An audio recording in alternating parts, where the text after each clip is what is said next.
All right. Good day, good evening to all, or any what kind of time zones you are in right now. So, in this video, we are going to talk about an overview of anatomy of physiology.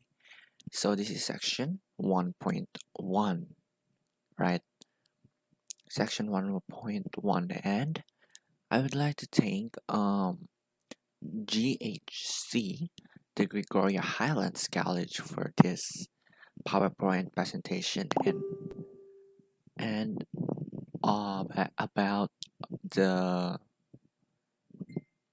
about about more information. They had the outline and so on and so forth. So remember that I am not a medical professional here. I just want to tell information. I just want to teach you as a teacher for you. So let's get started. And this is anatomy and physiology. So let's first get ourselves a quick introduction. So this is the introduction to the human body. So this is the first chapter. And in the first chapter we are going to look and examine we're gonna look we're gonna look and examine some anatomical terms, structures, and we're in this chapter, not in this video, but in this chapter, we are going to talk about prefixes, the organization of the human body. We have 11 organ systems about it, so we're not going to tackle it in this video, but on the sooner videos, I will tackle. So, first of all, let's take a look what anatomy really means. So, it's here. Anatomy is a scientific study of the body's structures or form. Um, so, anatomy is the structure of the body parts, or are parts of the body, and how they relate. How how do they relate to each other? And that's different for physiology, which is the study of chemistry and physics of the body. So, anatomy is the body structure, and physiology is the functions of that body structure, right? So, yeah. So, when we look at the former structure, we can divide anatomy on what we call gross or microscopic anatomy. So, gross anatomy. Uh, gross anatomy is the study of large enough structures that can be seen with our eyes. Meanwhile, the microscopic structure can be subdivided into cytology, histology. That's like too small to be seen in the naked eye. And as we get into the laboratory, you will study histology in much more detail. Okay? So, here is our chapter objectives, and as you can see here in this chapter, we will be able to distinguish between anatomy and physiology and identify their branches. We should also be able to describe the structure of the body from the most simplest to the most complex in terms of the 6 levels of organization. And in this chapter, we should be able to identify the functional characteristics of human life. And we should also be able to identify the 4 requirements for human survival. And we also can define homeostasis and explain why is it important on our body, why is there homeostasis going on, and can use appropriate anatomical terminology to identify key body structures, body regions, and directions in the body. And we should be able to compare and contrast at least four medical imaging techniques in terms of their function and use in medicine. Okay, so quick overview of anatomy and physiology. So I already tackled it before, but let's get right into this. So first, anatomy is the study of the internal and the external structures of the body and the physical parts. The physical relationships among body parts. So as I said, in short, um, anatomy is the study of the structure of the body and how they relate to each other. So, yeah, so as I said, this is the study of form, and it can be divided into gross anatomy and microscopic anatomy. So, as I said earlier, that gross anatomy is the science of macroscopic. When we mean macro, that means big, kind of big, that we can see on our eyes. When we say gross, that's what we can see in our eyes. Meanwhile, the microscopic, from the word micro or microscope, we need it concerns structures that is too small to be seen in our naked eye. So let's tackle gross anatomy first. Okay, so gross anatomy. So we have here gross anatomy. This is the examination of relatively large structures and features. As I said, it can be seen on our naked eye, right? So, an example of gross anatomy is where we could look at large structures, like, for example, the brain. We can see the brain if we like open it up, right? And, like, for example, the heart.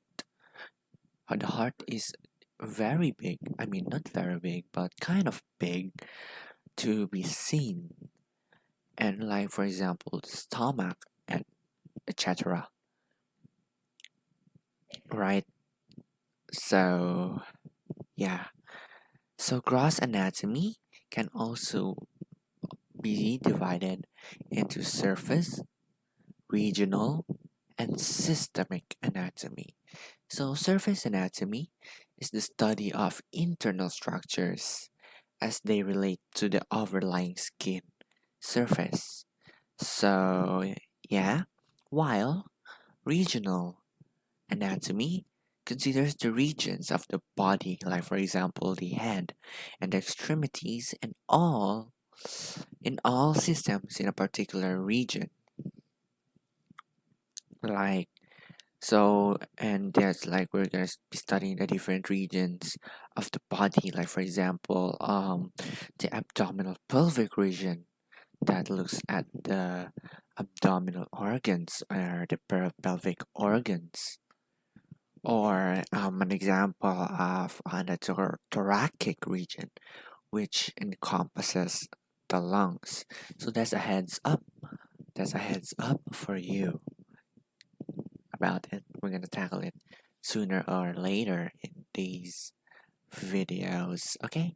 So next we have is systemic anatomy that gives the attention to all structures of a particular system in the body, regardless of location. So yeah, surface, surface, what do you call that? Again, surface anatomy, study of internal structures. It's kind of ironic. It's called surface anatomy, but it's the inside. But that really means the internal about it. Next is regional. Um, it considers the regions of your body. Example, on the head on the head or other parts or the region, like one region of your body. Next is systematic. It is system, as we call it, the system, regardless of location, is a system. System, for example, is the digestive system, um, the reproductive system. It's regardless of location, but it's a particular system. Again, microscopic anatomy. Let's go. Microscopic anatomy, the examination of structures that cannot be seen without um, magnification. Okay, so micro means small, so we're concerned here with the structures that are too small, we cannot even see in our eyes. Okay, so there are also, heads up, there are different types of microscopes to study in structures. So in a laboratory, sometimes it's more common to use the compound light microscope because there's dissecting microscopes that you may use on other courses that you're going to take. And we also have the electron microscope, which allows us to see much more detail. Now, within the microscopic area, it can be divided into cytology, which is the study of cells. Cyto means cells, and histology, or the study of tissues. Histo, it's not history, but instead histo means tissues. Okay, so we're going to look at the study of tissues and their functions. So here I have here example here. So it's here subdivisions of the anatomy compared. So as you can see on the first, that's gross anatomy. As you can see, this is the brain. So you know, we can imagine what the brain looks like because we've seen it most likely in pictures or in textbooks. Or for example, we can imagine, if I told you, like, imagine a heart, not the shape but the organ. So it's like that. But here in microscopic activity, we have your neuron cells. These are neuron cells. These are actually a micrograph from the nerve cells of the brain. So it can deal with these as its own parts, this as its own parts, but the only difference is the size. This is very small and needed a microscope to be seen. Okay, this needs a microscope to be seen. And if I tell you, imagine a neuron cell, you can't really imagine what it is, right? Because sometimes the pictures aren't real, like they're just like digitalized or drawing, so that we can imagine it more further. Okay, so next, psychology. So this is the study of chemistry and physics of the structures of the body and the ways in which they work together to support the functions of life. um so So, physiology is different from anatomy. This is much more complex and difficult to study than anatomy. So, in short, physiology is the study of the functions of the parts that makes up the living things. Um, yeah. But there are several topics about physiology, but most of which consider the function of specific organ systems. So, physiology and anatomy are closely interrelated, both theoretically and practically for details, atomic nickel details, significant only because they affect a function, okay? So, although our knowledge is incomplete, it's quite clear that living systems are subject to the same laws of physics and chemistry, right?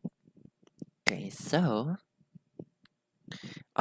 it focuses on events. Cytology focuses on events that are going on either within the cell or at a molecular level, right? Molecular level. So there is, like, for example, cell cytology, for example, immunology, renal cytology, cardiovascular cytology. There's a lot, and those are just like a few examples of different organ systems. So, like, for example, um, renal cytology would look at kidneys, for example, cardiovascular for the word cardio itself, the operation of the heart the and the blood vessels. Okay, so cytology may be divided into individual organs or organ system. So that's it for section 1.1. So this is just a quick overview. We tackled very lot. So a quick review. We talk about anatomy.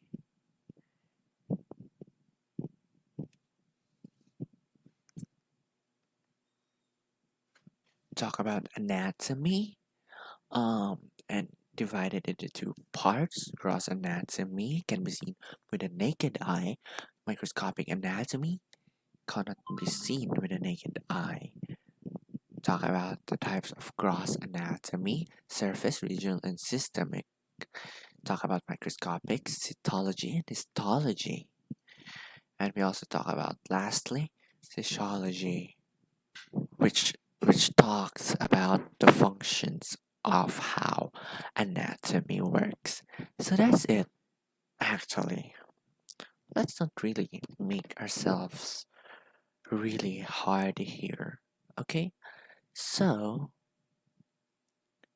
that's it for this lesson. I hope you got an insight on how does that work. So I'll see you in my next lesson, which I'll give you a heads up, which talks about the structural organization of the human body. So in this lesson, we are going to talk about the levels of organization. We're also going to talk about the different systems that we're going to tackle. That's a fun topic to have. Okay, so that's it for this lesson. I hope you guys understood it. So if you like it, drop a like, subscribe so you can be updated on my next kind of form of videos. So thank you for watching. Good day or night, whatever time zone you are going to see this right now. But most likely you're probably watching this at night because there's an exam upcoming tomorrow, right? Okay, anyways, so a quick review on our last lesson. I recommend to watch that before watching this. But if you're focusing on this topic, don't watch that. But yeah, a quick overview about that. We have the topic we have is overview of anatomy and physiology. So we talk about anatomy. It has two forms: gross anatomy and microscopic anatomy. So gross anatomy is what we can see with our naked eye. It has three different branches: surface, what inside us our skin; regional, on a specific region. So for example, the head.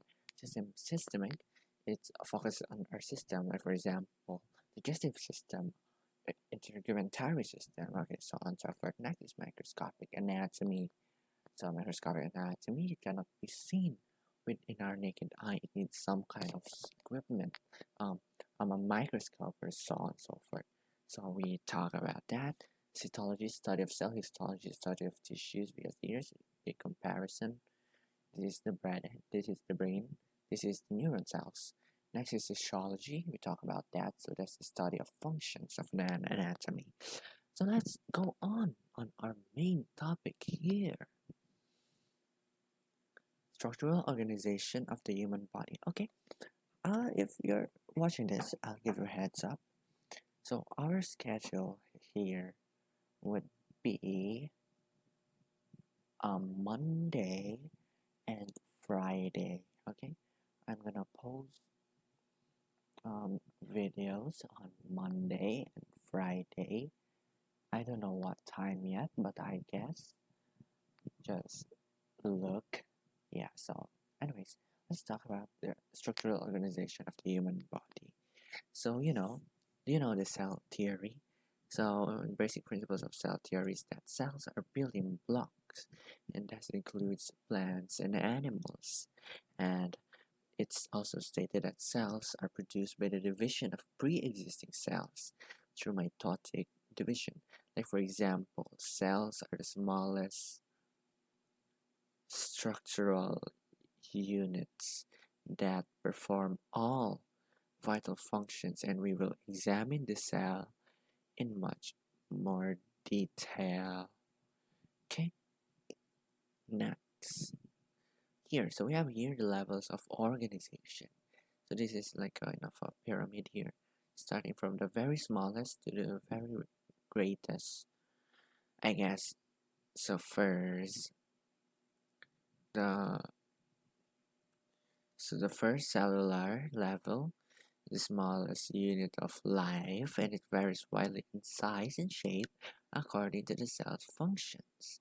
So, if we look at these levels of organization here, we can see that we have the chemical level.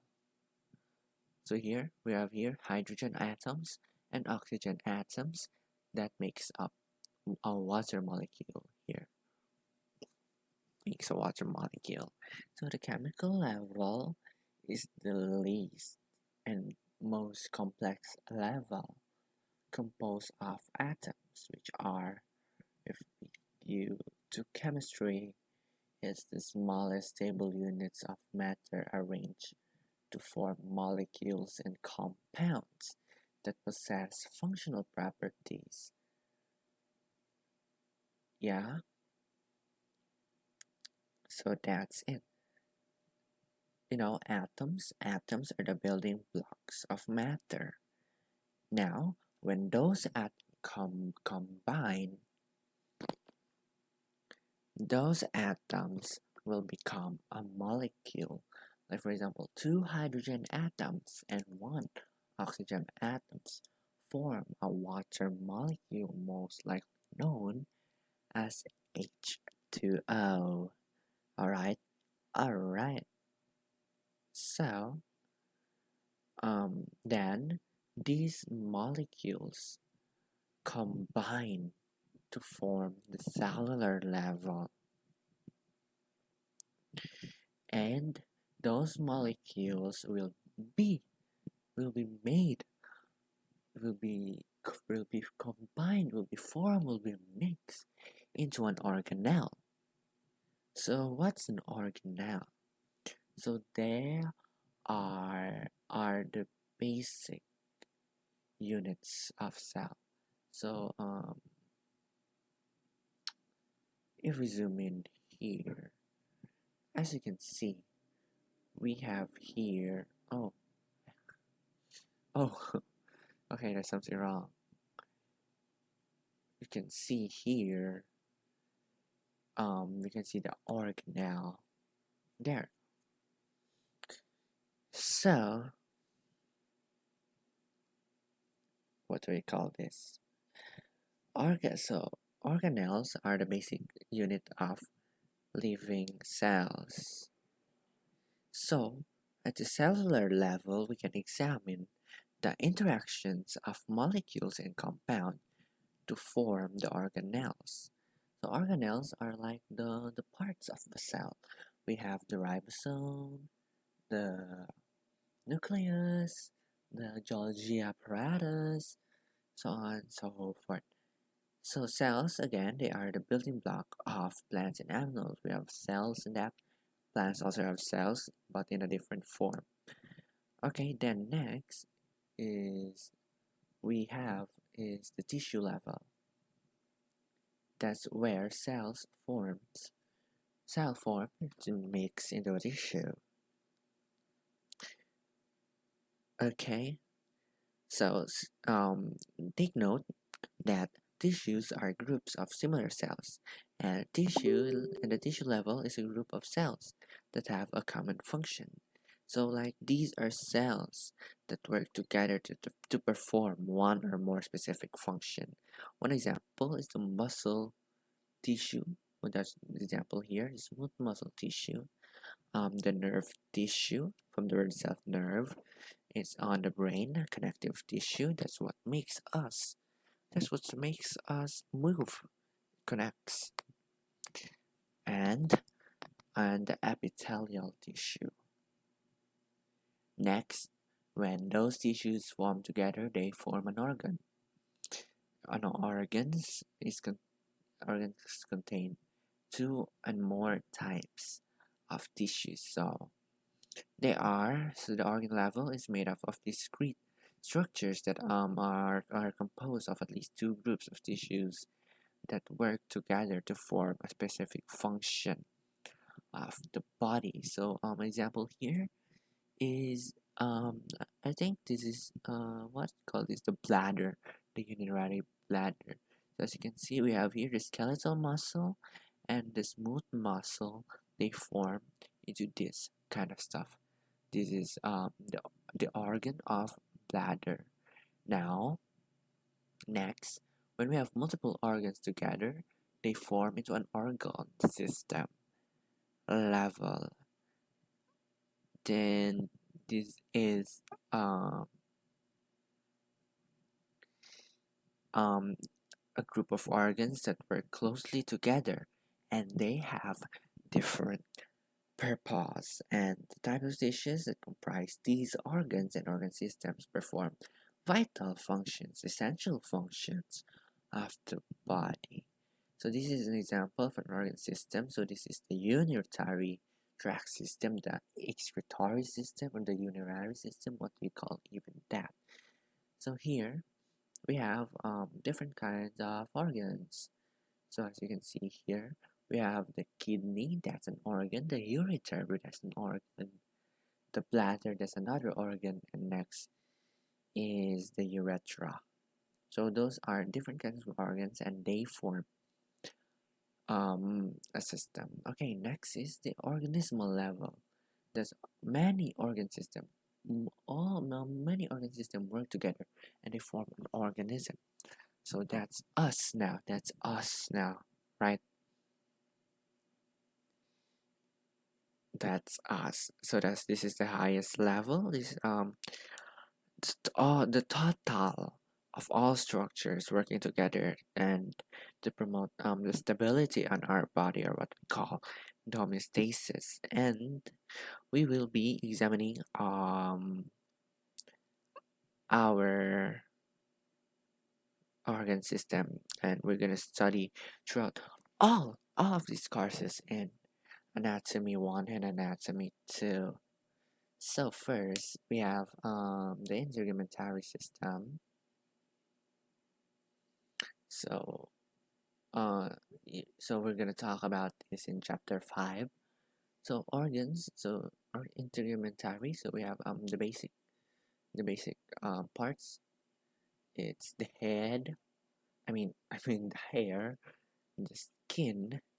This is the skin, the nails. So that's basic parts. It can be seen on our thing. So this is like the functions of it is for external support, protection, temperature regulation, and a barrier for immune function. Because if we don't have any skin,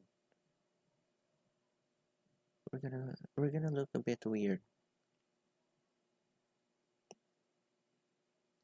Yeah, we're gonna be a bit weird. So yeah, integumentary itself, the external support and protection of the body. Of course, we also need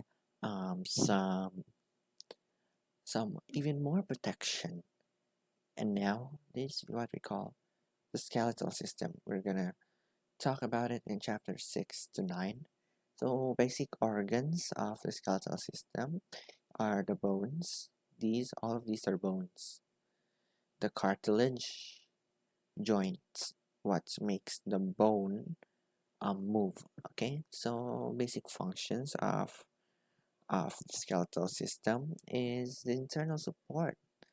Because if we only have the integumentary system, we would bleed very hard, and we might die. We don't have any of this more protection. Um, and it's like a flexible framework for body movement, and also bones makes blood cells and a bit of storage. So it's not just only for protection. We also have different types of it, different types of functions. So yeah. Next, of course, if we only have bones, we would have minimal movement, right? Of course, we also have our muscles. So this is the muscular system, chapters 10 to 11. A bit, it's a bit going on, but we'll try to get there. Organs, we have skeletal muscles, and the tendons. This is the biceps and the triceps, and functions is for movement, muscular for muscular muscle, and it also helps maintain temperature. Like here, what's that is here? Body heat production. It also gives support.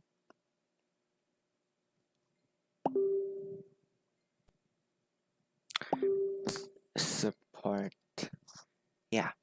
Okay. So we have made our stuff some essentials, but we also need more essentials.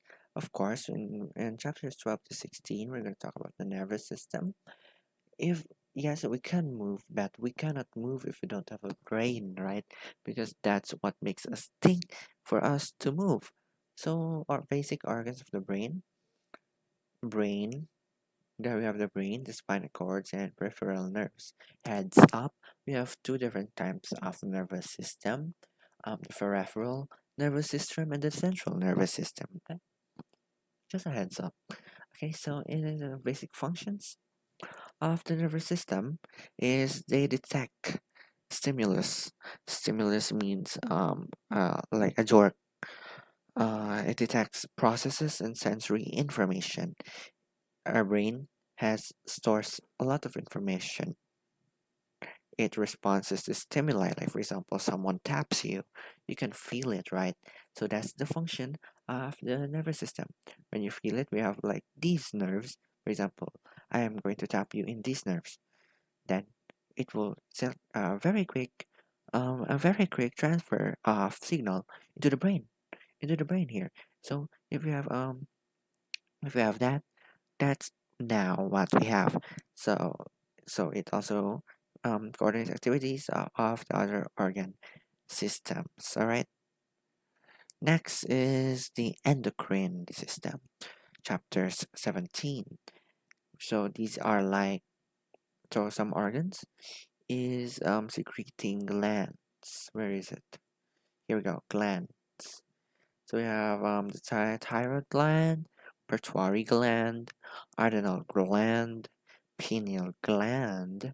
We also have a pancreas. We have the testes for male, and we have ovaries for female. Okay, so what is the basic? Why do we need the endocrine system? Of course, we need this for secretion of hormones. Hormones like, for example, dopamine.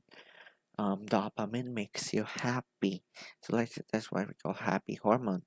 That's which hormones acts like a signal to other parts of the body, regulating body processes. Like for example, if you're a female here, like for example, birth. You're going to give birth. So of course, it's very hard to give birth. So the endocrine system gives a little bit of ease for you, right? It gives a little bit of ease for you. And with that, our body really, your body, not my body because I'm a man, but for example, a woman's body, when giving birth, it releases oxytocin to help you ease and to give the child more birth. Next, circulatory systems, chapters 18 to 20. So, basic organs is the heart. We need we need it to survive. We have also the blood. Yes, yes, blood is an organ, and we also have the blood vessels where it transfers blood. So as you know, blood transport nutrients to cells and transport waste products to cells from cells rather, and it maintains homeostasis. Yeah, okay, so basic stuff. Circulatory system because our blood circulates throughout all our body. That's why it's called the circulatory system. Next is the lymphatic and immune system, chapters 21. So here we have lymphatic nodes here, the spleen, the thymus gland in our neck, and lymphatic vessels. It also includes bone marrow and tonsils in our mouth. And the basic functions of the lymphatic and immune system is to return extracellular fluid to the blood. It houses immune cells. Immune cells provide protection against diseases. It absorbs lymph. I mean, it transports lymph. That's why it's called lymphatic. And it absorbs transport fats. Okay.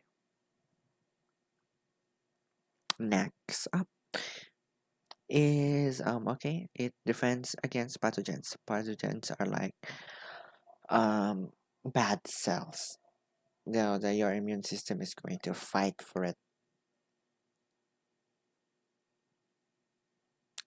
Next we have is the circulatory system. I mean, we've done that.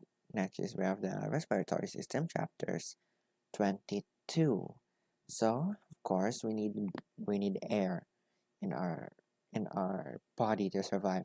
So this is what the respiratory system is for. So we have here the lungs, the trachea, and the nasal passages. So a basic functions on our respiratory system is gas exchange, oxygen gas and carbon dioxide gas between air and circulating blood. So it removes carbon dioxide from the body. It delivers oxygen. It delivers oxygen to blood. So cars, we inhale oxygen, right? It goes into your lungs, and some parts of your lungs is going to that excrete that and give you carbon dioxide. So the plants will get that carbon dioxide and give oxygen to you. Okay, okay, that's what gas exchange is. Okay, next is the digestive system, chapters 23 to 24. So organs, so the basic organs, of course, we need to eat, right? Okay, so basic organs, salivary glands. It helps make your food a little bit smooth. We also have the esophagus. This is esophagus, stomach, small intestine, large intestine, liver, gallbladder, and etc.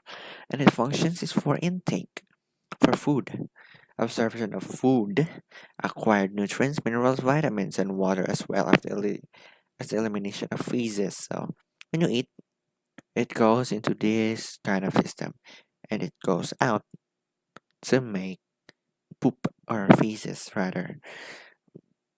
Okay, so next is of course when we have digestive, we also have that for food. We also have for water.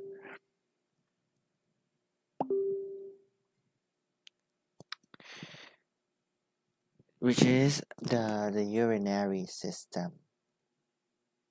And here we have the urinary system.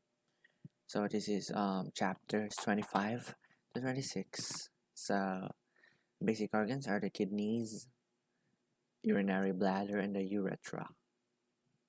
Okay, it functions of the urinary system is to control water balance in our body. It filters and removes blood, filters the blood and removes nitrogenous waste, and eliminates excess water, salts, and waste products, and controls pH level and electrolyte balance.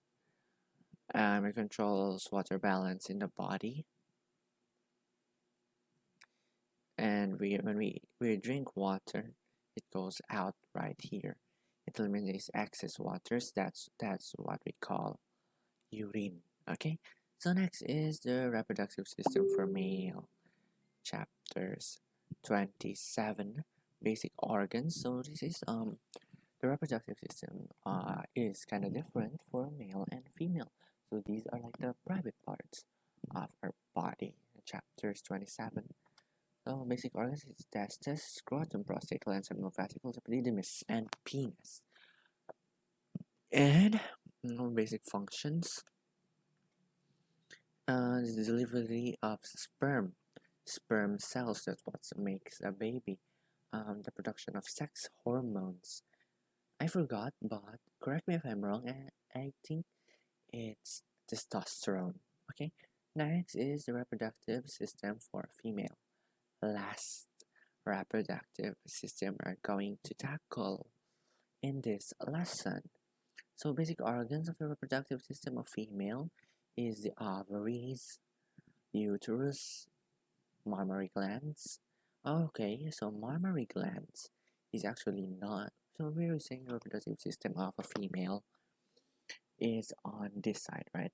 But also, they also have glands in their breast. So functions is this production of egg, the secretion of sex hormones, copulation, and the support of fetus in an infant. So female reproductive system is much more complex than male. Okay, it's very complex as we have the period cycle. We also have the delivery of babies, which is very complex. So we have here that this is the uterus. It supports embryo or the fetus, and the mammary glands produces milk for infant. Our body is very, very complex and very, very nice at the same time. Okay, so that's it for our structural organization of the human body. So I'll give you a heads up for the next lesson of our lesson. We're going to talk about the functions of human life. We're going to talk about organization. We're going to talk about metabolism, movement, responsiveness, development, growth, reproduction, and so on and so forth. So that's like it's so it's very quite a lengthy lesson, but this is one of my favorite lessons so far. That's like a heads up for our next couple of topics in this course. So thank you for watching, and I'll see you in our next lesson. Alright, here we are on our third lesson, which is talks about the functions of human life. From the word life itself, what do you think? If your life means living things. So, in this lesson, we have 5 different functions of human life. So, before we start, I want to say that um, I want to add note that biology is the study of life. Okay, and despite its tremendous diversity, all living things perform the same basic functions and exhibit the same basic characteristics. So, these are the characteristics of life. There are actually more characteristics than this, but this is what I have on my list. Okay, so first is organization. So, in organization, we talked about organization last last lecture, which on lecture 1.2. So, organization is is the separation of one area from another. We as humans are organized, right? So, like for we have organisms, cell, organ, and etc., where every part of that has a different control on each area. So let's review actually um, that. So this is the level of organization from our last lecture. So here we have chemical level, we have the hydrogen bonds, cellular level, when molecules, it forms cells. It forms organelles. When then organelles form cells. Next, when those cells are in together, they make tissues, which makes organs, and different types of organs makes the organ system. This is the excretory system. Then many organ systems together form into an organizational level, or organismal rather. But anyways, let's back here. So that's organization. So I suggest to watch our last lecture. Next is metabolism. So I have a different slide here, not actually my slide, but here. So here in metabolism, so that's like the chemical reaction in a cell or an organism, and it can be anabolic. So anabolic is this. As you can see, anabolic reactions are building reactions and they consume energy. So that's why. So anabolic are smaller and simpler molecules. These are simple, simpler molecules to create larger molecules, to create a more complex substance. But of course, it will require an energy, right? So when it requires energy, that's called endergonic, and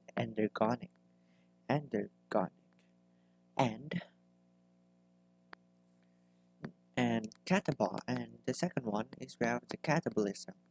So as you can see here, catabolic reactions break materials down and release energy. So, for example, we have food here. There's food. Food contains nutrients, and those nutrients has energy, and those food that has energy releases energy, and that's catabolism. Also, the term for releasing energy is exergonic. Okay, and it releases energy, which forms these smaller particles or molecules, and these molecules form into much larger molecules with more complex functions. That's why we got energy from catabolism, and those energy will be used on anabolism. So that's the metabolism process. So the energy that is called, let's be specific here, is called the ATP, or in longer terms is adenosine triphosphate. So it's the key to a chemical compound. The ATP is like um, a cell that is used to store and release energy. It's not actually a cell, but it's like some kind of storage for energy. when an ATP when that storage has when that storage has energy, that is called ATP. But if that if that storage area doesn't have any energy because that's used here, that's called ADP. Okay, that's called ADP, and the meaning of ADP is meaning ADP is adenosine diphosphate. Okay, so when we have anabolic process here, ADP is converted to ATP. Then in an anabolic, ATP is converted into ADP, and those and that ADP is going to go into a cycle. It's like a cycle. That's what we call the ADP ATP cycle. Okay, so ADP to ATP is anabolic, and ATP to ADP is catabolic. Okay. Next is we have this. Is so here characteristics exemplified here. In this picture we can see marathon runners. So these runners demonstrate two characteristics of living humans. They are responsive and movement. Runners are responsive and they move. So responsiveness literally means to adjust in changes on its internal and external environment. So like they're responding to the environment. Like for example, um, moving toward food and water. So we need food and water, right? So like for example, body temperature. We sweat, so that's responsive. So that since we sweat because it's very hot, we need to cool down. So some liquids are going to get out, so that's what we call sweat. So that it maintains the homeostasis or the stability of our body. Next is the movement. We know what movement is. That's the intentional change in location or position. So that include not only physical movement, we also have movement in organs. Our heart beats for us to live, right? Or our lungs exhale for us to live. Okay. So next is we had done organization, metabolism. We're also done with responsiveness. Next is development, growth, and reproduction. So let's talk about it. So development. So development, growth, and reproduction are changes in the organism over the life cycle. So first, we need to develop. So development are all the changes in the body that goes through in life, like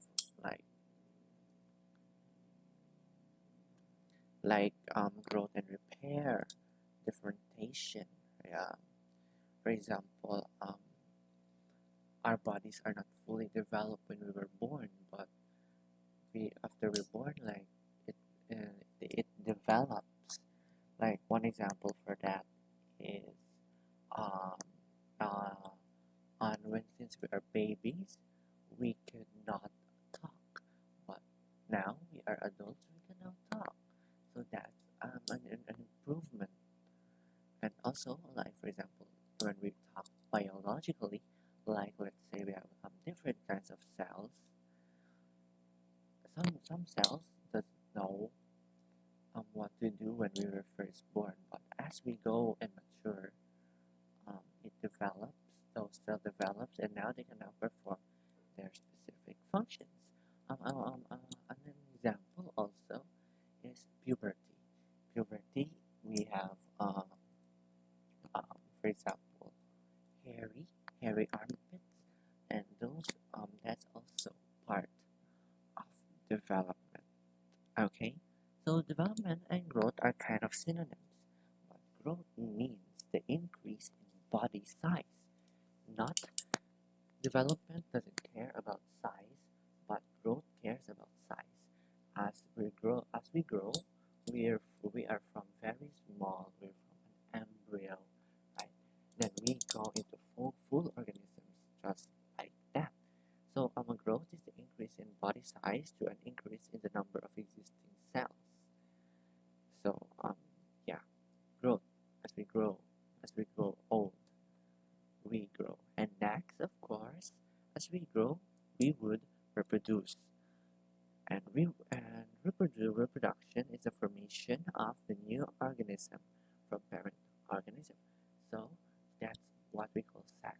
Okay, sex. When two parents of sperm cell and egg cell combine. Okay, because if we don't reproduce, our world would have no humans, right? If the last person on Earth would die. So we need to reproduce in order to produce the next generation. So we have uh, we have to be able to move about. So we have to distribute materials throughout large organisms, just like that. So we need to give it to another generation our thing. So that's the cycle of life. We develop, we grow, and we reproduce. So that's it actually. This is the functions of human life. A very short topic, but as usual, I'll give you a heads up on the requirements of human life, which we will tackle next meeting. Okay, so the next meeting we'll tackle about that. So that's it for functions of human life, and I'll see you in the next lesson. Alright, here we are. Welcome to another anatomy and sexology lecture, and I'm excited to discuss about the requirements of human life. So, basic requirements of human life is four. We need four things. First is oxygen. Next is nutrients. Next, narrow range of temperature, narrow range of atmospheric pressure. So that is the basic one of uh, one of the basic actually. So of course we need oxygen to live. We need oxygen to live. So right here I have a slide here.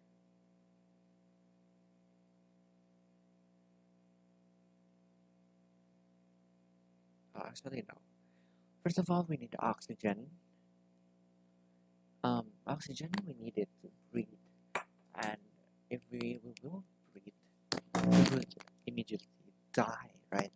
If we won't breathe, I mean not immediately, we will slowly die, as our lungs would not, because oxygen is actually delivered into the blood cells, right? Blood cells get oxygen, and that's what makes our blood circulate to our body. And oxygen, a quick turn of oxygen. Oxygen is a primary atmospheric gas essential for survival. Also, brain cells.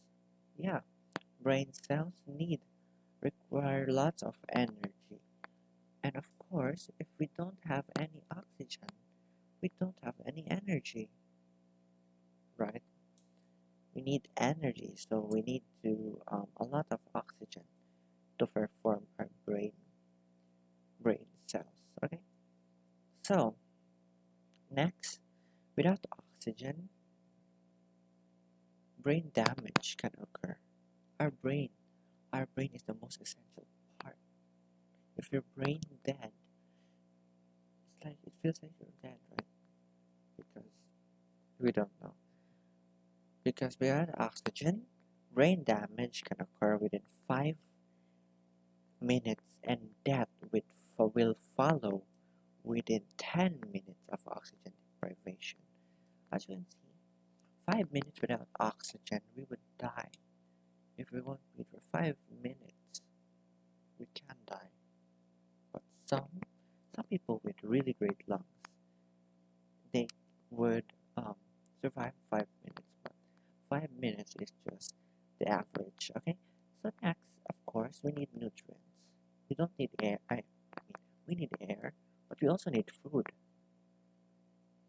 So essential nutrients for humans are the organic compounds or the basic biological molecules.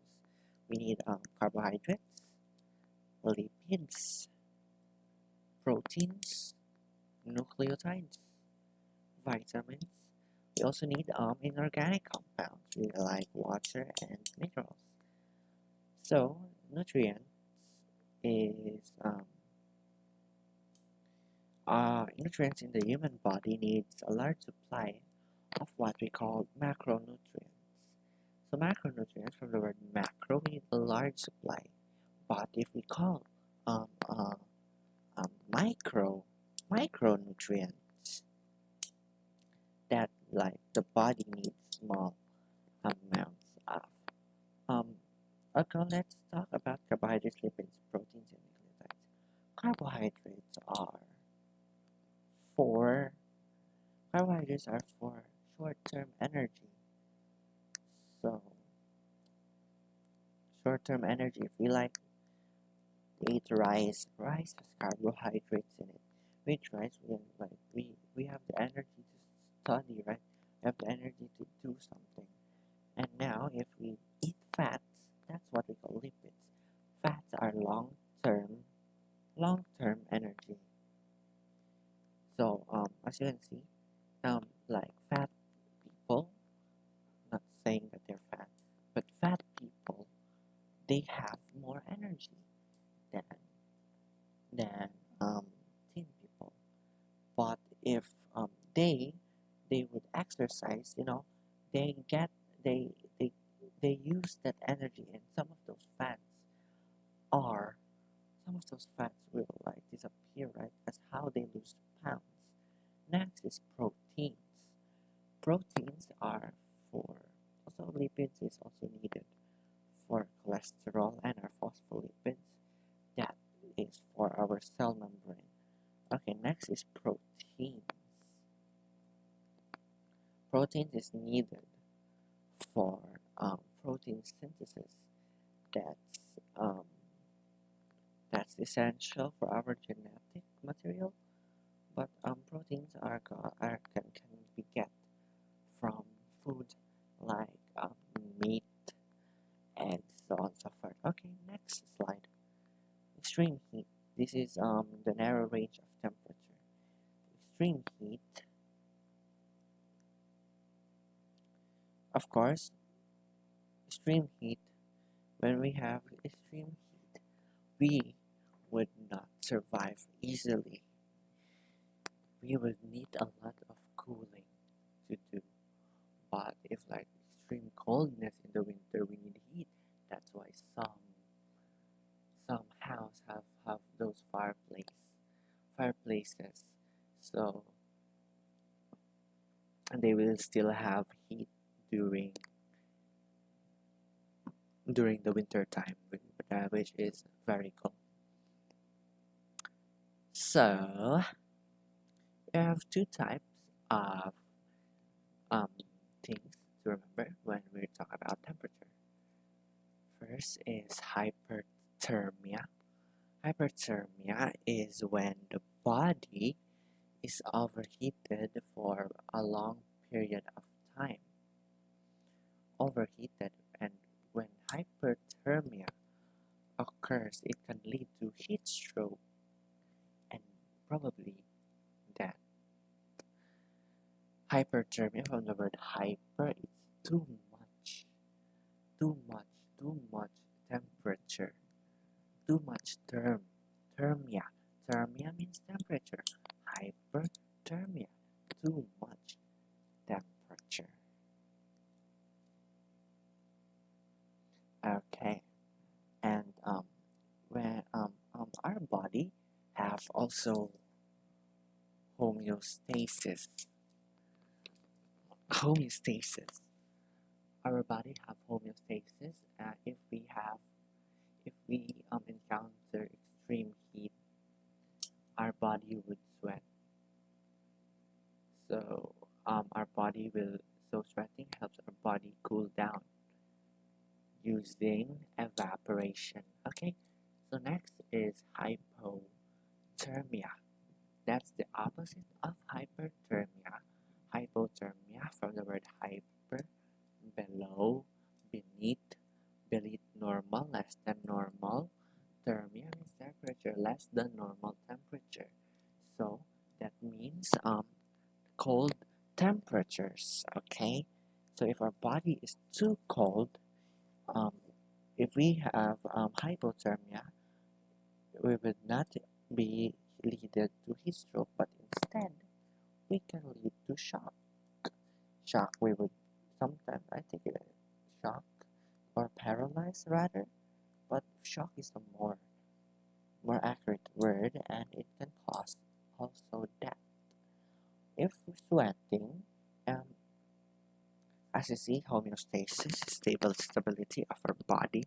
If our body is overheated, we would sweat. But if our body is too cold, we would shiver.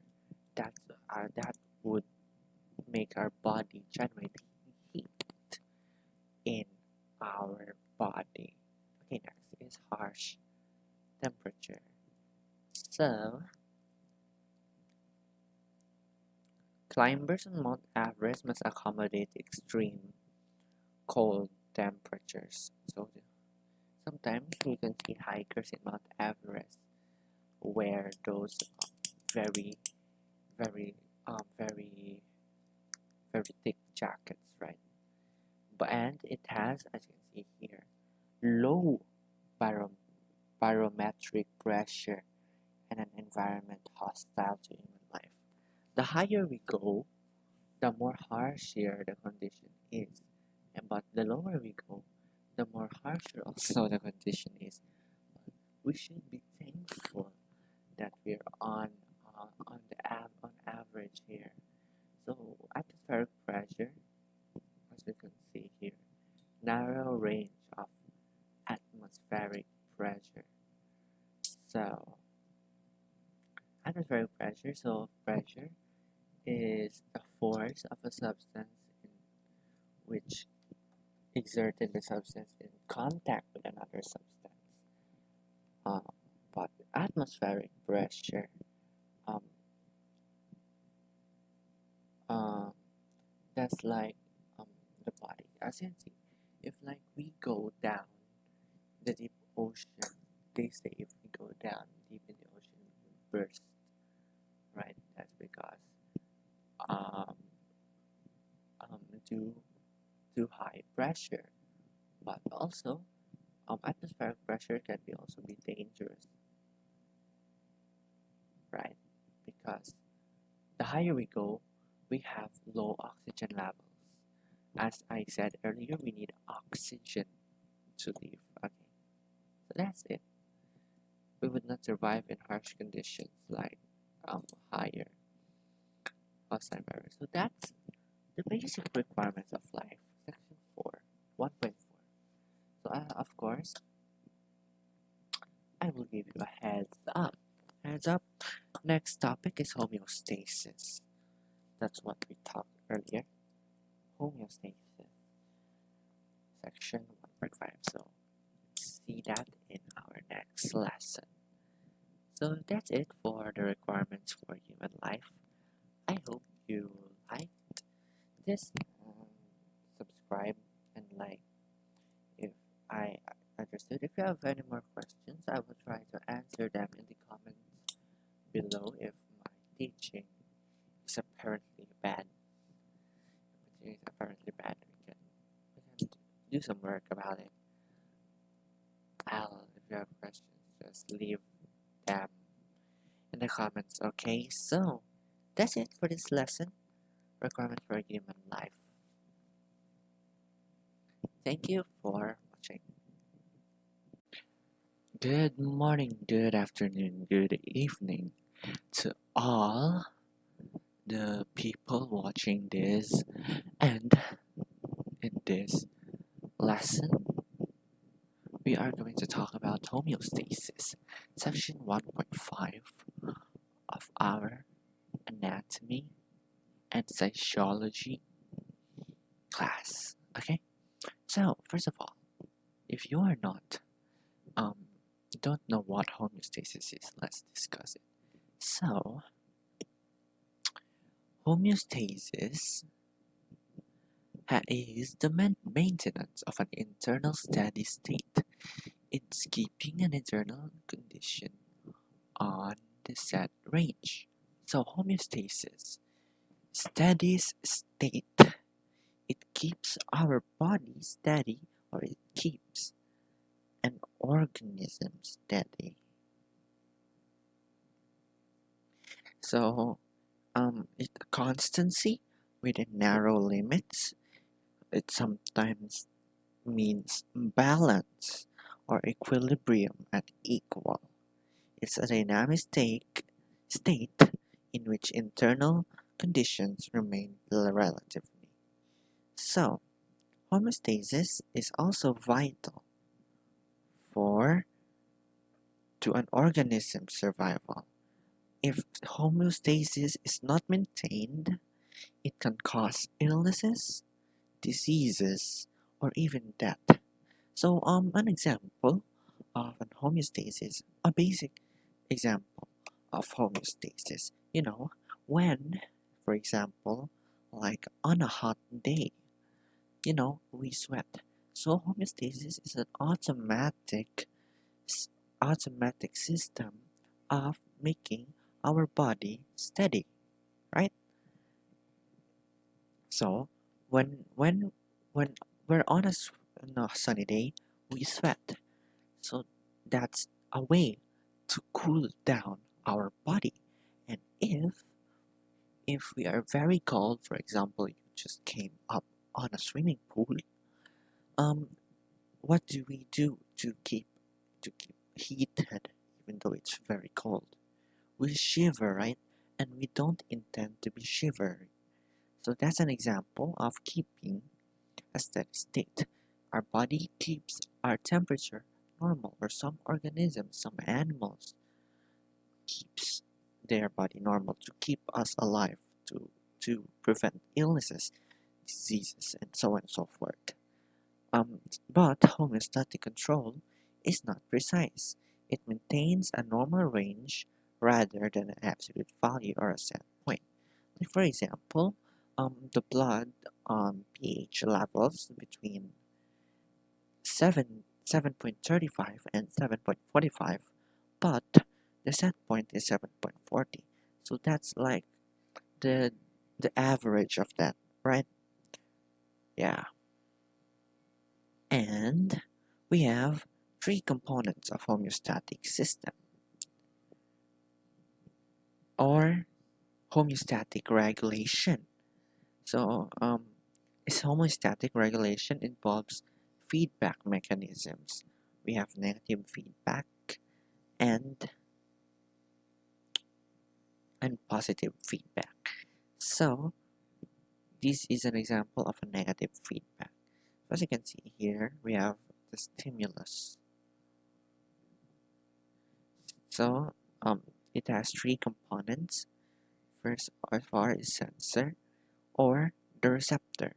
So it detects the changes in either the internal or external environment.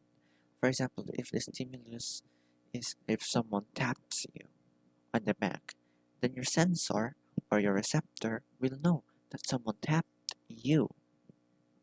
Okay? You know that someone tapped you. Next is the control center or control. So when a sensor knows something, it goes into the control center. This is where it receives and processes the information and supplies that I mean it receives and processes the information supplied by the receptor, and this control center sends out commands to respond to the effector.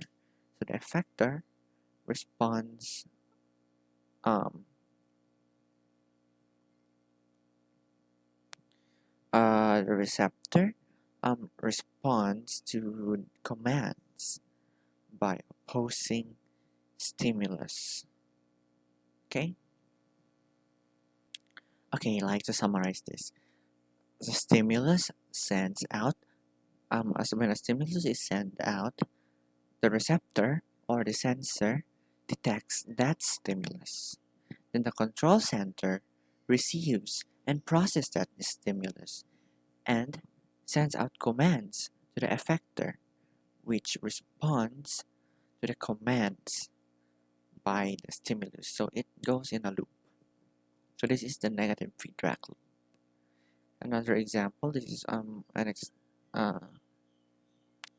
um, for example, this is an example of the body temperature regulation. Another negative feedback. Negative feedback. So, by the way, negative feedback, if you don't know, provides stability to the body. This is literally just what homeostasis means. Okay, so for example, when our body temperature exists at 37 degrees, that's above normal, so this is tend to be very heated. Then, nerve cells in skin and brain detects this. That's the sensor part. Detects this that we have 37 37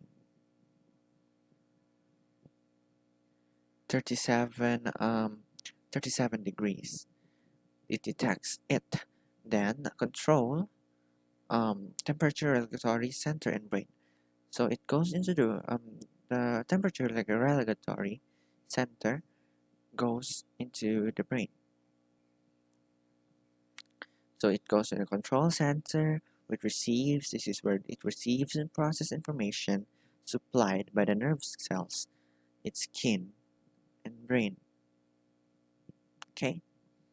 Then the effector, the response of this, produces sweat glands throughout the body, which is why, so this is the effect of the body temperature exceeds into 70. So this is like the cause and effect, and this is the process of it.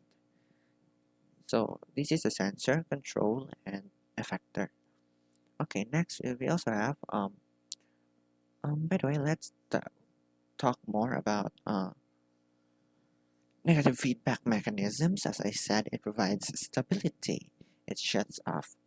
It shuts off or reduces the original stimulus. For example, we have here 37 degrees. It reduces this into a temperature that is low at body temperature, normal body temperature. Negative feedback mechanisms also helps to stabilize situation, which is very essential for homeostasis. Um, um, um, um, uh, an example of negative feedback mechanisms is body temperature. This is one examples. Heart rate. When we have higher heart rate, um, our body tends to keep it down. For example, we're at high blood. For example, breathing rates and depth. For example, if we run 1,000 kilometers, oh that's a lot. If we run 1,000 kilometers, our breathing rate will go low. So that's why we breathe faster to keep it homeostasis, to keep stability. And we also have blood glucose levels, blood glucose levels, which is also essential so that a blood sugar in our body is not too low or not too high.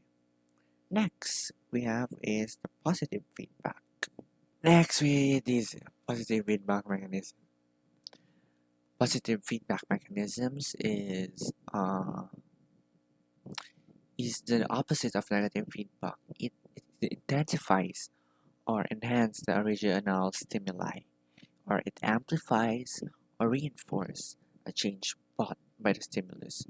So this is very different from negative feedback. Negative feedback tends to reduce it or keep it the same, but positive feedback accelerates it or intensifies it.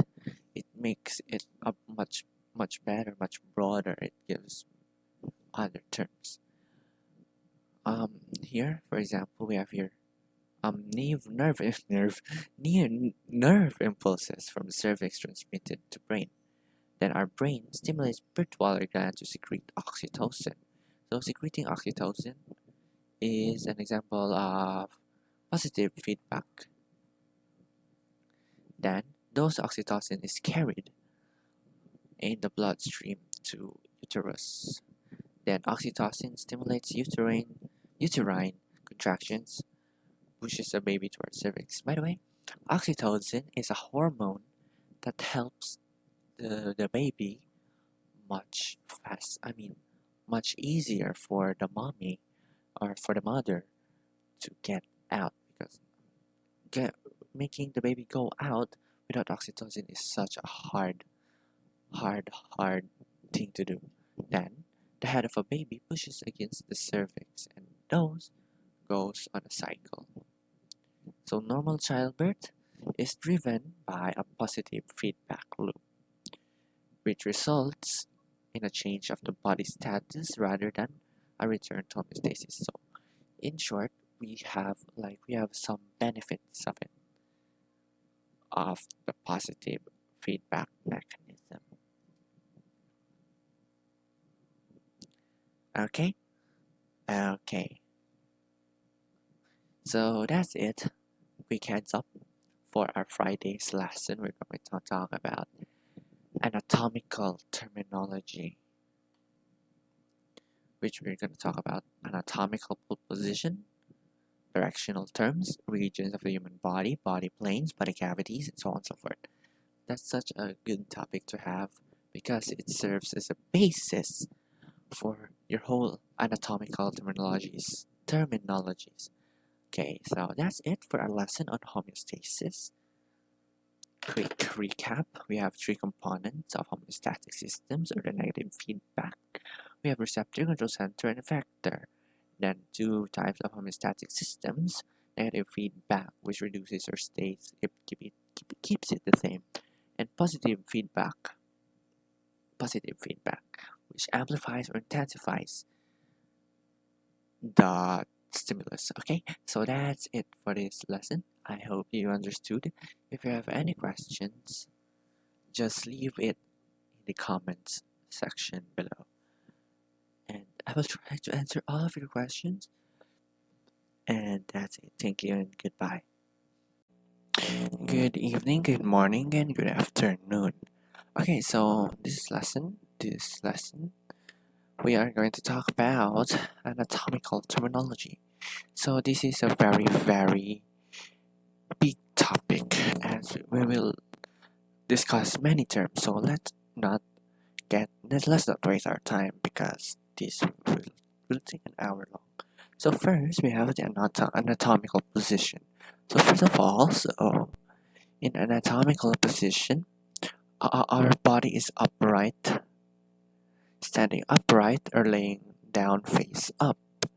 So this is the standard positioning to know the different parts of the body. So your feet should be at shoulder width, parallel with toes forward. Then the upper limbs are held out to each side, which is here, with the palms facing forward. So this is what your position would look like if you would like to demonstrate anatomical position. So first of all, let's talk about directional terms. So, first of all, we have inferior means opposite, opposite from the body, opposite or away from body or lower. So when we talk about the lower parts, you can just call it inferior. And when we say superior, when we say superior in real life situations, it's you're gonna think like it's way he or she is way up. So this is why superior in directional terms is going head up toward the head or higher above. So the head is superior than the hand since the head is above the hand, and the feet is inferior to the hand because the feet is below the hand. So that's it. Next is we have the anterior. Anterior means in front of or in the front, and posterior means back of or behind on the back. Pose um pose means behind, and anterior means in front. When you see like some ant, you're gonna see with your head that's right in front of you. So quick mnemonic or something you call that. Next is we have proximal and distal. Proximal is the nearest point of attachment to limb or structure. So let's say this hand, this joint is proximal to you, and this hand is distal to you. Distal means farthest away from the attachment of origin. Distal and proximal. Proximal from the word proximity. Proximity like you're getting near of. You're near proximity.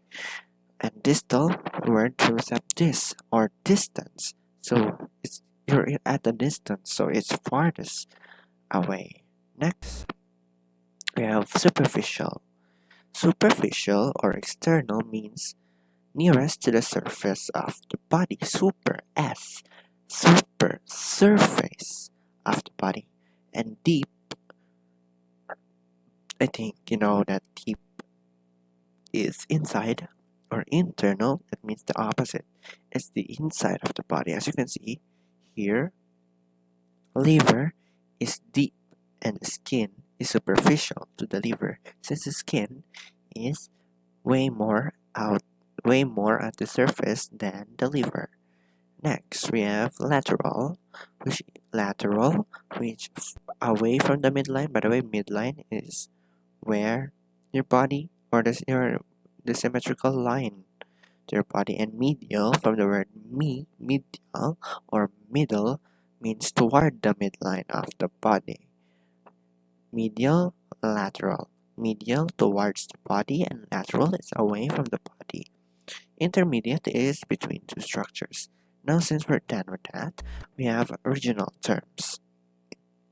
By the way, I'm so sorry if I'm taking this fast. We have limited time for this, by the way, so we have more slides to tackle too. Next, regional terms. We have the axial region, which consists of the head, the neck, and the trunk. Next is appendicular region, and these is the hands and your feet. So in the head, we have some terms. Next, first of all, we have cephalic. This refers to the entire head. Since a quick mnemonic for this is cephalic starts with a C and ends with a lick. What do you use to see and lick? That's your that's your head. So, and when a baby is about to be born, they want it head down. So that's why it's called the cephalic presentation. Next is cranial. So that's the skull. It refers to the skull. Since we have what it called the cranial bone. I mean the cranium. The cranium. So that's the skull. A part of our skull, the cranium. So that's what we mean by cranial. frontal, we have the forehead. So fore and front means the same thing, so that was frontal. Next we have ocular. It refers to the eye region. So what you use on a ocular, that's you use your eye. Next is we have an otic, or the ears. So if you have like an earache, your doctor may use like an otoscope to inspect your otic region. This is your ear. Next is nasal, which is your nose, which most of you will probably remember because of nasal spray. And nasal congestion is what we call the stuffy nose. Oral means the mouth. If you want to take a medication orally, it means you're supposed to take it by mouth. If you're gonna have an oral presentation, you're gonna use your mouth. Next is buccal. Where's buccal? Here, the cheek. So that's buccal means the cheek area. Next is the mental, which means chin. Men have bigger chin, so that's how you'll remember the mental region. Next is the occipital, that is the base of the skull. So in these we have what we call the occipital bone. So that's a quick what we know, but we're gonna tackle that in future. So anatomy is connected overall. Next is cervical, that's behind the neck. That's the neck region, so that's what the word cervix means. And the first 7 bones in your spine, which is located right here, is what we call the cervical vertebrae because they are the bones of the neck. Now let's go to trunk. So first we have axillary, which is these areas here, which means the armpit. So what we have, what we call the axe, the odorant. So that's how you will remember axillary to make your axillary region smell good. Next is mammary. This is the breast region, and the female body has mammary glands, and that's how they would produce milk. And that's why mammals are called mammals, because mammals breastfeed when they are young. So that's mammary. Next we have the sternal, so that is the breastbone. So that's the center of the chest. This is also where the sternum is located. Sternal, sternum, they're kind of the same. Next is the abdominal region, or the abdomen. So ab or abs. So this is where your abs are located, in your abdominal region. Next is the umbilical. So this is where your umbilical cord when you were still inside the uterus of your mother. So that's all of what we call the navel or the belly button. Okay. Next is we have the pelvic. Here, the pelvic or the pelvis. This is where the pelvis bone or the hip bones are located. Next is we have inguinal, which is the groin area between the pelvic region and the pubic region, which is here on our genitals. So if you are heard of an inguinal hernia, that's where the person's intestines actually slip through the abdominal muscles.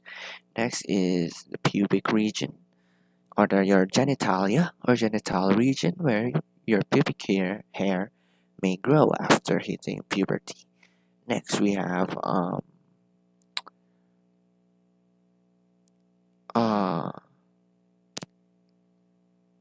yeah. Next we have in our posterior side we have what we call dorsal, which is the back. So we talked about that earlier, dorsal or posterior or dorsal, so that is the back region of your body or your trunk. Next, we have the vertebral region. So that is where the spine is located, or this is what we have also the vertebrae. So that's where the vertebral came from. Next, we have the lumbar region. This is the lower portion of your back, where also your loins are located. So, yeah. Some share commercials here may talk about lumbar support. So it means that it will support this part, the lower part of your back. Also, we have also the bones here in our spine, what we call the lumbar vertebrae, L1 to L5. Next, we have sacral. This is the near left of your buttocks. This is below the vertebral region. I think actually it's just right here, not all here. It's just right here. So this is where we have a bone called here the sacrum. So this is probably where sacral came from.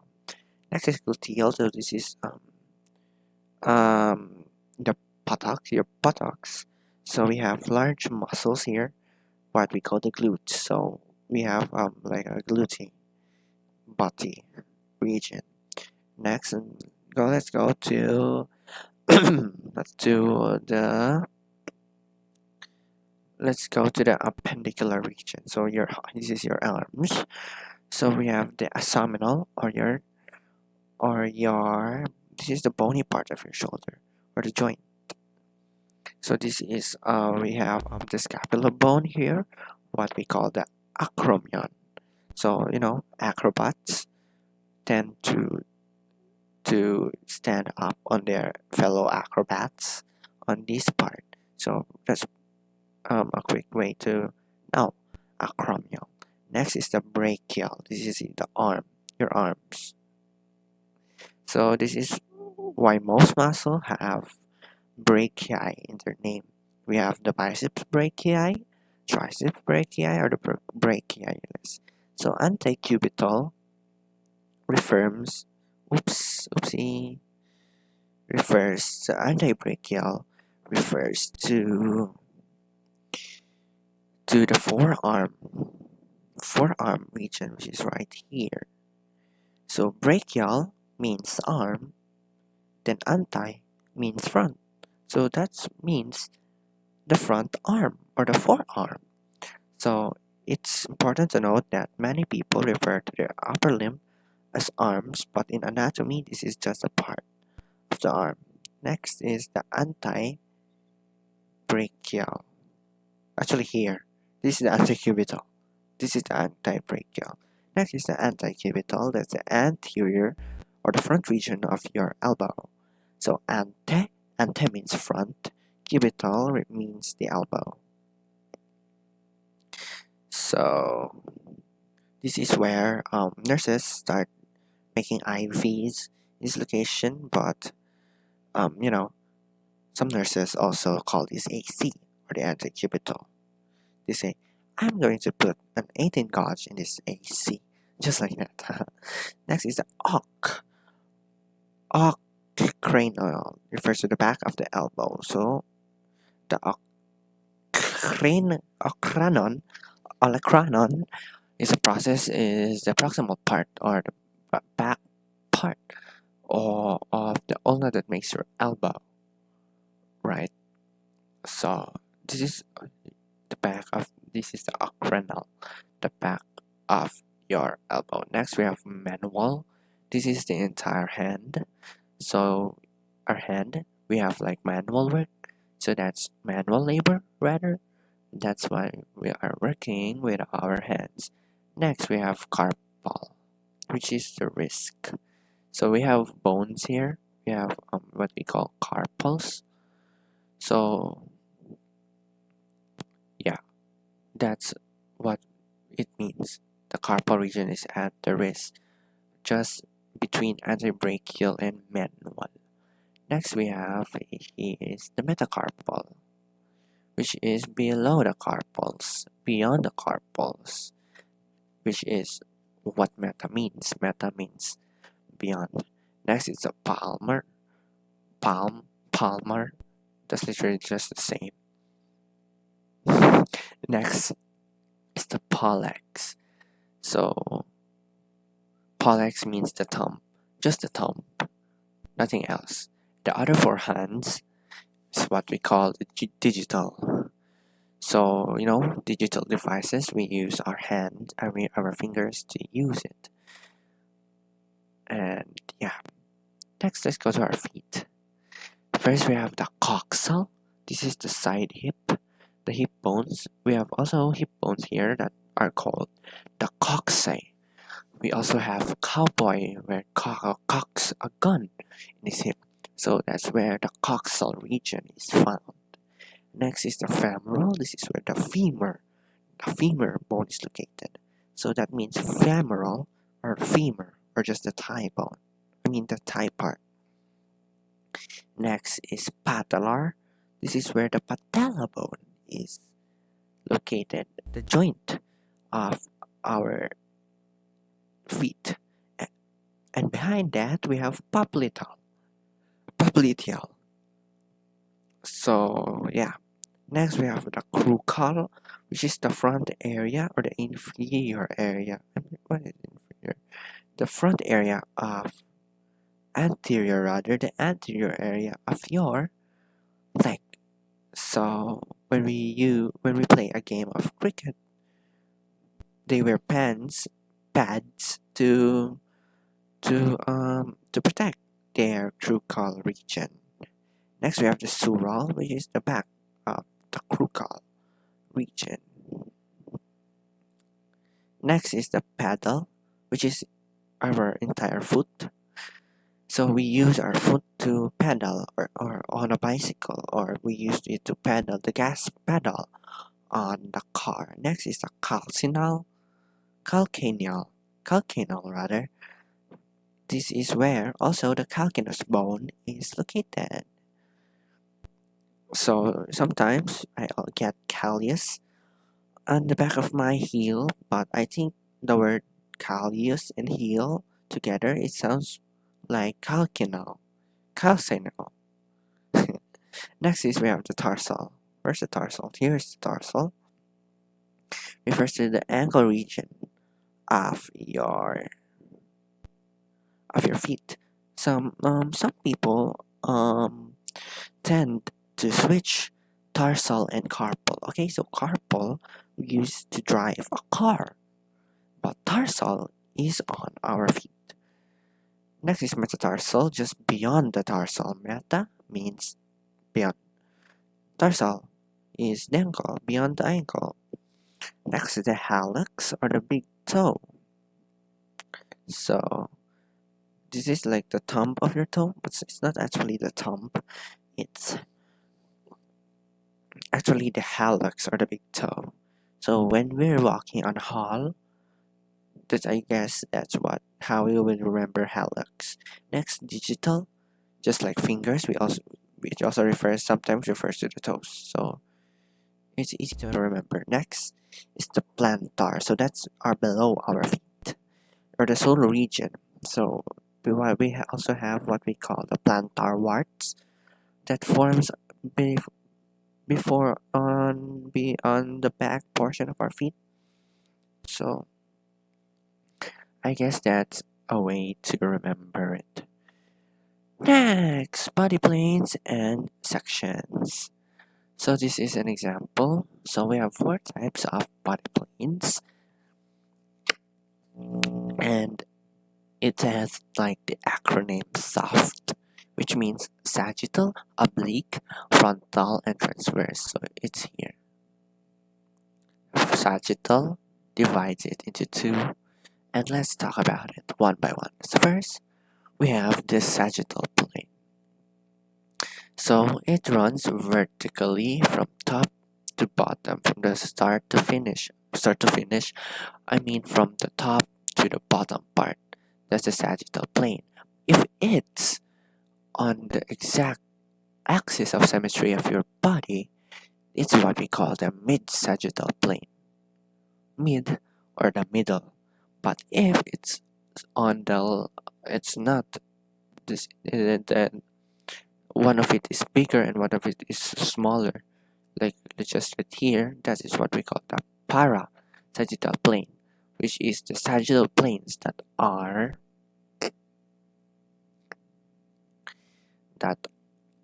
not on the exact middle. Next, we have the oblique planes. Oblique means something that is not right, parallel or a right angle. So we have it here. So it goes into a slanting position, just like this. Oblique planes. Next, we have the transverse plane or the horizontal line, the horizontal plane. So trans means across. So it divides your body from a top portion and a lower portion. Next, we have the frontal or coronal plane. Frontal, it means the front.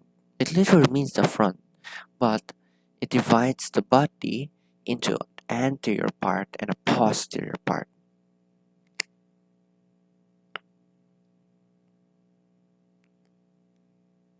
Just like that. Next, we have body cavities and sections. This is a lot.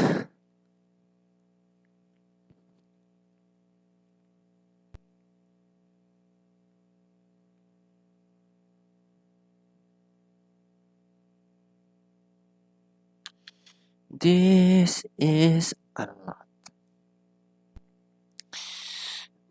We have the cranial cavity, which houses the brain, and we also have the vertebral cavity,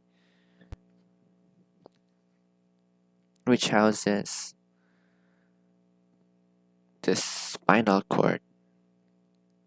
So that's we have two parts of it. We have the dorsal body cavity. So the dorsal body cavity is divided into two different parts, the cranial and the vertebral. So we have in the ventral body cavity. So this is the larger cavity that is located in the front of the body, and it contains our visceral organs. So ventral contains the viscera, and the ventral cavity is divided into two parts, which is the thoracic cavity and the abdominopelvic cavity, which are separated by the diaphragm. So in our thoracic cavity, or what we call sometimes called the chest cavity, sits superior to the abdopelvic cavity. So it's located just right here. So it contains the organs like the heart, the lungs, the trachea, the esophagus, and it contains into three different portions. So first we have the left pleural cavity, which this part, which is the lungs, and the mediastinum, which contains the pericardial activity. Peri means around, cardi means heart. So around the heart contains also the trachea, esophagus, hymus gland. The right pleural cavity is where the right lung is located. Okay, mediastinum is also, it comes from a word, Latin word, which means midway. Next, we have the abdominopelvic cavity, which is this part here. So it contains our digestive and our reproductive organs, and it is separated into two different parts: the upper part or the abdominal part and the pelvic part, which is the lower part. So in our abdominal cavity, it contains our liver right here, stomach right here, the pancreas right here, spleen right here, the gallbladder, intestines, and kidneys. While the pelvic cavity, which is just inferior to the abdominal cavity, it contains the bladder, the reproductive organs, um, the distal portions of the large intestine. So remember how thoracic cavity, the lungs had its own fancy cavities called the pleural cavities, and the heart has its own cavity, what we call the pericardial cavity. But in the abdominopelvic cavity, there's a fancy name that surrounds most of the organs, which is called the peritoneal cavity, which is the three serous membranes. Okay, the three serous membranes, which we will tackle today. Next, we have the pleura, which is the membrane that lines the pleura cavity. So I think it's nice if we have here. This is the pleura. Okay, so next we have the pericardium, which is the membrane that lines the pericardial cavity, which covers the heart, and the mediastinum, from the word itself, cardium, pericardium. Cardio means the heart, so it's the line that covers the heart, while pleura covers the lungs and the thoracic cavity. Next, we have the peritoneum, which is the membrane that lines the peritoneal cavity, the abdominopelvic cavity, and many of its organs. Next, we have let's actually have here.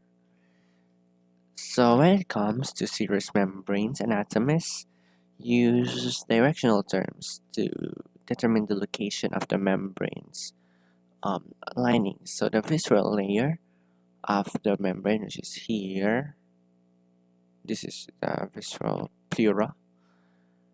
It means that the layer touches the organ of the body, and the parietal layer is the layer that forms the outer shell. And the pleural cavity is just, by the way, parietal comes from a Latin word that means wall. So this is like a wall that surrounds it. And the pleural cavity is the cavity the cavity that is just between the pleura and the visceral pleura. Next, in addition, the peritoneal cavity doesn't cover all of the abdominopelvic organs. If the organ is behind, it is considered retroperitoneal. Retro means back. If the organ is within the peritoneal space, it's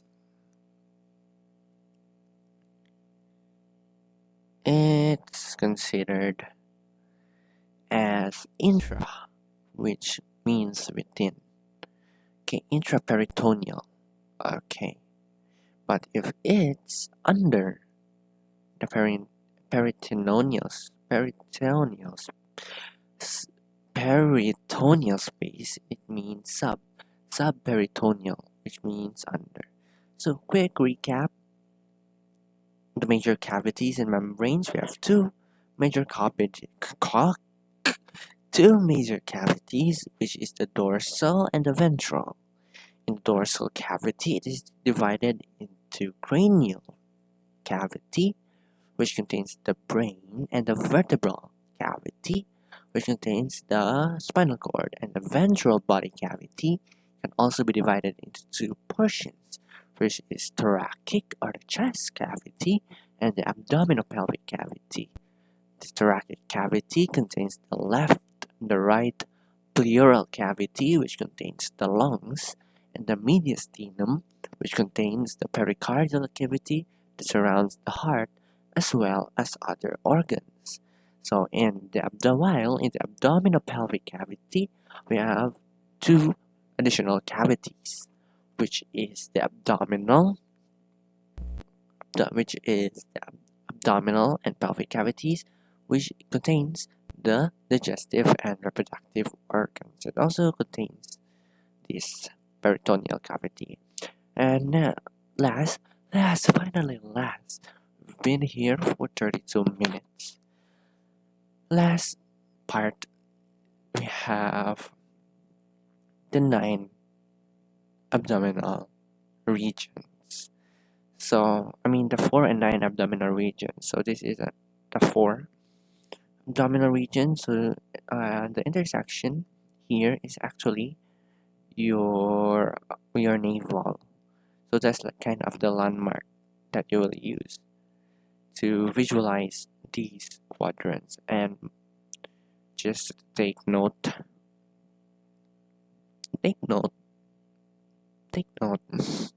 that as you can see here, this is the left upper quadrant, but it's on the right. But actually, it's from the perspective of the anatomical position, not your perspective.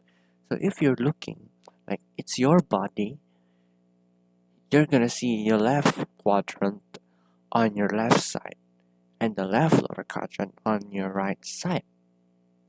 The left lower quadrant on your left lower side. Just like that. So it for our quadrants, it tells on its name. The left upper quadrant can be seen on the left upper, left lower quadrant seen on the left lower, and so on. Here are some major organs that can be seen in these. First, on the right upper quadrant, we can see the liver, stomach, a part of a liver actually, the stomach, the gallbladder, the duodenum, the right kidney, pancreas, and our right adrenal gland. In our left upper quadrant, we also see some parts of the liver, stomach, the pancreas, the left kidney, right here, somewhere behind here, the spleen, and some parts of our small intestine. Next, on our right lower quadrant, here we can see our appendix. Some of our reproductive organs, and the right ureter. In our left lower quadrant, we can see small intestine, large intestine. Also you can see our left ureter, just like right behind here, and some of our reproductive organs.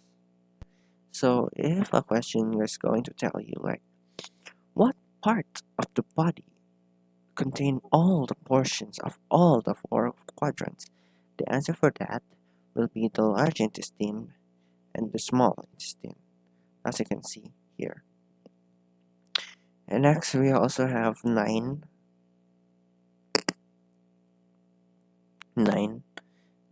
regions. We have the hypochondriac part. We have the right and the left side of it. Just as I told you, left side is from the anatomical position. So right hypochondriac side. So hypo means below, and chroniac means the ribs. So just below the ribs, you can see your hypochroniac region. If it's on the right side, it's right. If it's on the left side, it's on the left. So next we have the lumbar region, which is just right here. So the word lumbar refers to the vertebrae in your lower back. So that's like the bones near this region. So we also have a left region and a right region. The left region and the right region. Next we have iliac. The iliac region also consists of the left side and the right side. So on the top of our hip bone here, we have what we call the iliac crest. So that's what where it came from. Okay. Next we have the epigastric region. Epi means above, gastric means the stomach or the belly.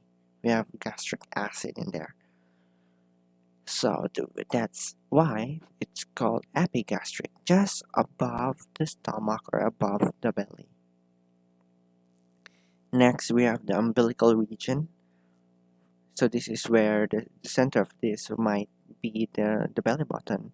So that's where the umbilical came from. The belly button came from the umbilical cord. Next is the hypogastric region. Hypo means the same as hypochondriac, below, and gastric means stomach. Hypogastric means below the belly, below the stomach. So, a quick mnemonic to determine what this is, we have Hector loves Isabel every unceasing hour. HLIEUH.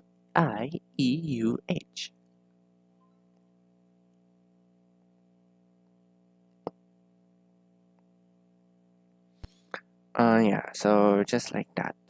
Hector loves Isabel every unceasing hour.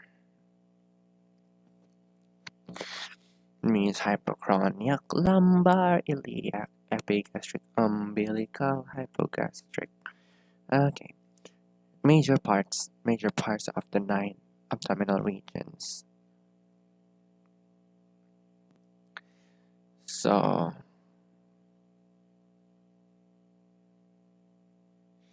in our right side, right hypochronic region, you'll find organs like the liver, parts of the liver. We can also see our right kidney, the gallbladder, the large and small intestine. Next, we have the epigastric region. As you can see, we have the liver, the stomach, the spleen, the duodenum, the adrenal glands, and our pancreas. In our left hypochronic region, we have the liver tip, just right here, part of the stomach, pancreas, the left kidney, just behind here, the spleen, and the large and the small intestine. In our right lumbar region, we have the ascending colon, the small intestine, right kidney just behind here. Then in our umbilical region, we have the duodenum, the small intestine, our transverse colon, and this is our large intestine. In our left lumbar region, we have the descending colon, small intestine, just right here, and our left kidney, just behind here. Next, we have the right iliac region.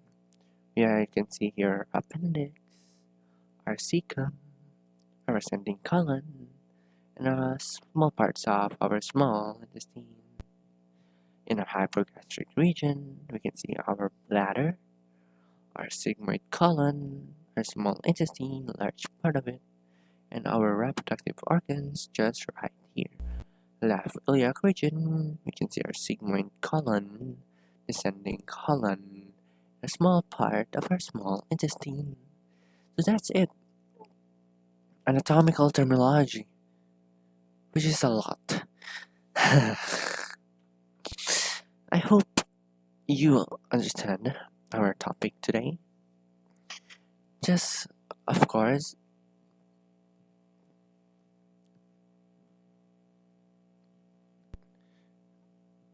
I will give you heads up of our next topic, which is our last topic for chapter 1.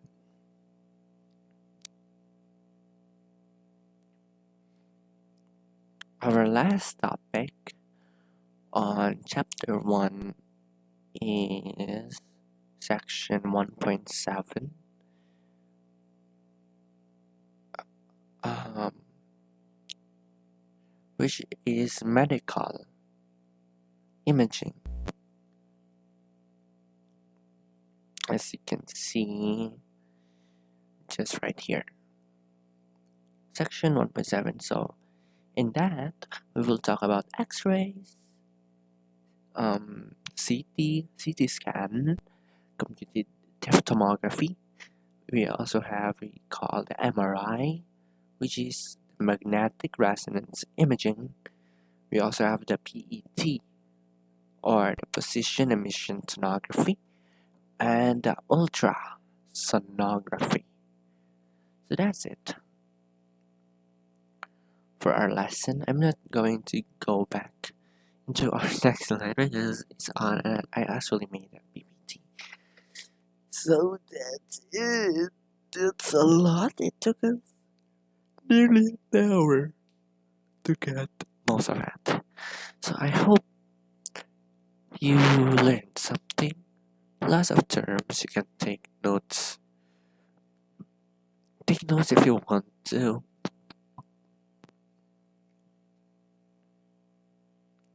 So yeah, that's it. Thank you for watching. Hello. Welcome to another video. In this lesson, we are going to talk about medical imaging. So in this lesson, you will know how does X-ray, what is X-ray, what is CT or computed tomography, what is MRI or magnetic resonance imaging, what is PET or the positron emission tomography, and the ultrasonography. So let's not waste our time, let's get right into it. First of all, we have X-ray. So here is an example of the X-ray of a hand. So X-ray, so this is the hand, and this is the bones of our hand. So the way to capture this image, it projects high electromagnetic radiation against the area of a body with a metal plate behind it. So there's kind of some plate, a metal plate behind this hand. Then the high energy electromagnetic radiation is then got to, and it captured this image. So as you can see, this image are slightly blocked by the soft tissue. So this is the soft tissue on the hand. You can even see the textures of the palm here, some kind of textures, and some of the radiation are then fully blocked by this bone or your teeth, right? Which results in this kind of white shadow. So high energy electromagnetic radiation allows the internal structures of the body, mostly bones, to be seen in X-rays like these. Let's talk about different medical images. Oops. So here. So first, this is a CT scan, or what we call the computed tomography. So in the picture, you can see this is the CT scan of a head in successive transverse sections. So, transverse meaning horizontally. They, this is horizontally. So this is our head. So this is actually, oh my god. So, okay, so this is our head, and our head are then sliced into different sections, which cause these to be seen. So in a CT scan, the patient lies on a platform while the computerized eggshell tomography generates multiple X-rays as it rotates around the patient. So these X-rays or slices are then assembled in a very detailed image. And soft tissue masses can now be measured using the CT scan to the millimeter with the drawback of large radiation exposure. Next one is the MRI machine. Um, the MRI machine is this. So the MRI machine creates some kind of magnetic magnetic field, and it scans patients using electromagnets and radio waves. Um, and the scan does not really expose the patients into large doses of radiation, unlike the CT scan. But however, there's a drawback to this. It's very, very loud, and the tube might trigger claustrophobia. So you, the patient, going to lay down here. You go inside, and this MRI machine will go spin, but it doesn't really spin. The inside of this will spin, and which what makes creates loud noises, and you know it might be really traumatic so to some people, and but yeah, so that's the purpose of the MRI machine. So I have a friend of mine.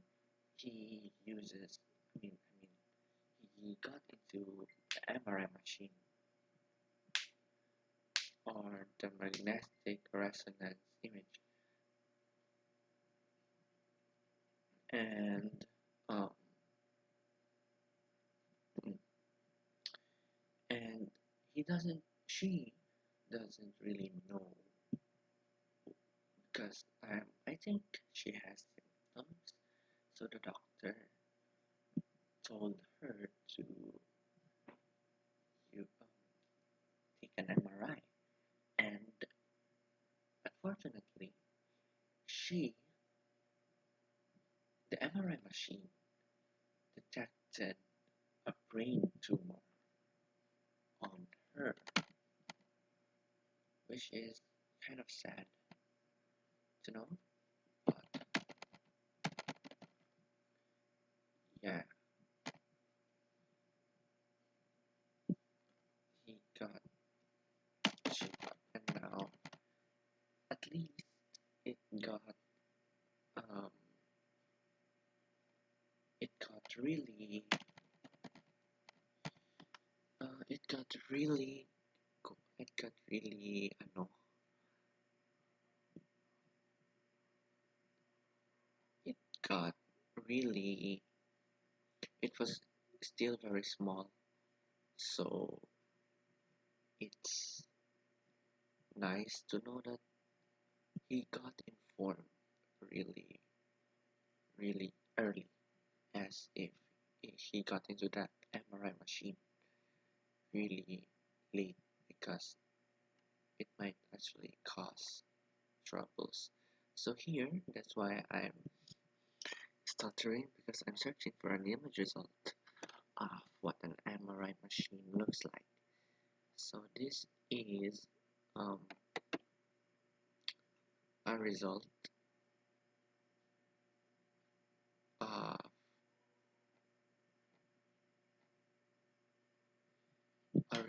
of what result of that. So as you can see, the different parts of the brain. You can see here, it mostly focuses on the brain. So as you can see here, most of these are brain scans. So yeah, as you can see, the different parts of the brain. So you can really see what has damage or what is okay in your brain. So yeah, okay, enough, enough telling some things. Next we have um, the the PET or the positron electromagnetic. Oh, sorry, the positron electromagnetic tomography. So in the PET or the positron emission, it's not electron, it's positron emission tomography, uses a short-lived radioactive contrast that will travel areas with high metabolic activity, such as cancer. So as you can see here, these are images of active blood flow of the body. So it can really see what the body is doing, what it is doing at that point in time. So this is what you can see on a PET. So the isotope will break down, which causes the photons to be released and be detected by the scanners, which results in this kind of image. So remember that PET shows us the activity within our bodies, which are stated in our first lesson, that the activities of the body are caused by sociology, the physics of structures, the study of function of structures, while the CT scan and the MRI and the X-ray are mostly talks about the anatomy part, which can see the body, the structure, the form or the body of structure. Okay, next one, the last one. You're probably familiar with these. This is what we call the ultrasound or ultrasonography. Ultra ultrasound technology. So it uses a frequency of sound waves.